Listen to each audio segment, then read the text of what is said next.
Hello everybody, welcome back to the Big Joey channel. Today we're going to be looking at the predictors and we're going to see what happens. So this week was a big week of upsets. A lot of things happened and a lot of them I didn't think would happen. So we're going to go ahead and look into this. So right off the back, Titans at Texans. Titans win against Texans by at least points. I called that. I knew that the Titans would not go into Houston. So we're going to get that correct because that was false. Texans dropped 57 points. DeAndre Hopkins has at least 7 receptions. DeAndre Hopkins put up 10 receptions, and he's continuing his streak of 7+ in a game. So that's 2. Jaguars went against the Jets by at least 4. Now we got this wrong. I didn't know what to expect from the Jets. Bilal Powell put up a huge game, took them into overtime, and the Jets won in overtime by a field goal. Jermaine Kearse did not have a touchdown. The Jets did not have a throwing touchdown, so nobody got that. And, okay, now we have the Patriots win against the Panthers by at least 9 points. Now, I think this is one of the bigger surprises of the week. The Patriots lost by a last-second field goal to Graham Gano, so that dropped. That's another wrong. Tom Brady only put up 2 total touchdowns, so, again, that's wrong. Now, I got this one wrong, but I had said that the Lions would win. So if you went with that, the Lions did win, so that would be a correct. Case Keenum did not throw an interception, but he did not throw any touchdowns, so we got that right. Here's another upset that I did not see coming. Falcons went against the Bills by at least 9 points, but Bills would end up winning. It's just one of those things. The Falcons lost Julio Jones and Mohamed Sanu in the first half, so they were out without their top 2 weapons. So it's pretty tough to play without your top 2 weapons.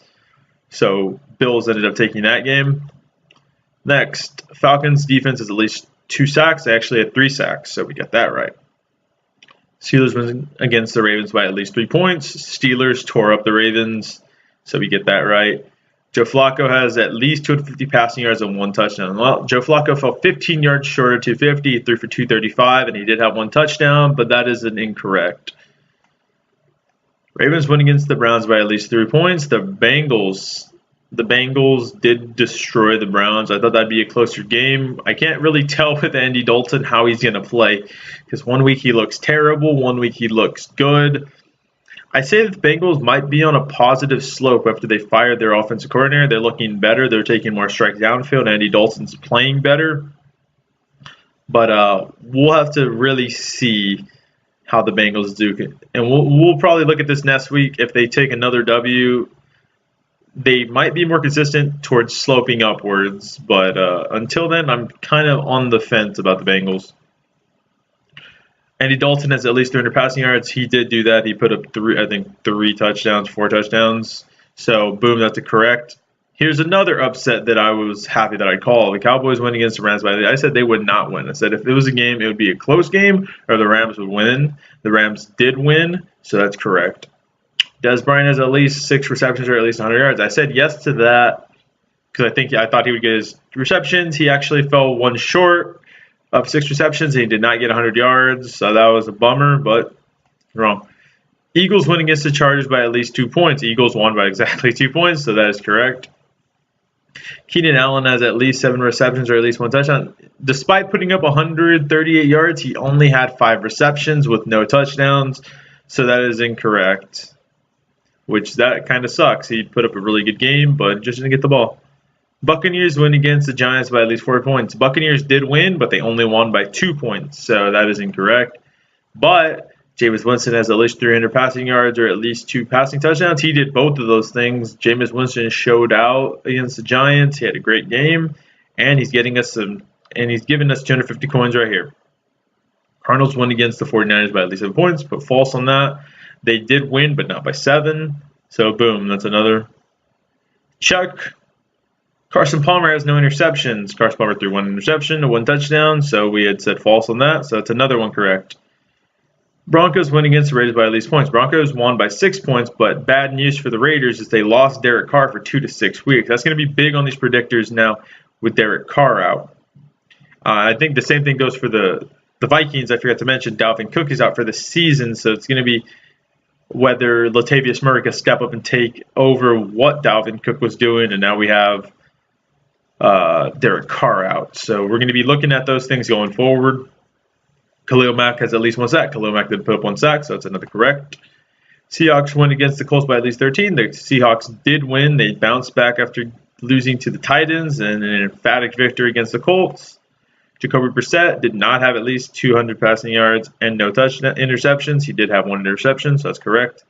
Jimmy Graham has at least 7 receptions or at least 1 touchdown. He did not put up a touchdown. He fell short 2 receptions. He only had 5 receptions for 60-ish yards, so that's incorrect. Seattle's defense has at least 2 sacks. I believe Seattle's defense put up a total of 3 sacks. So again, that's boom, correct. Chiefs win against the Redskins by at least 7 points. Chiefs did win by 9 points, so that's correct. Ryan Kerrigan did get a sack in one of the first plays of the game, first Chiefs drive, but they did not credit with him when I looked it up. So he forced Alex Smith inside. He did get the first touch on him when he fell to the floor.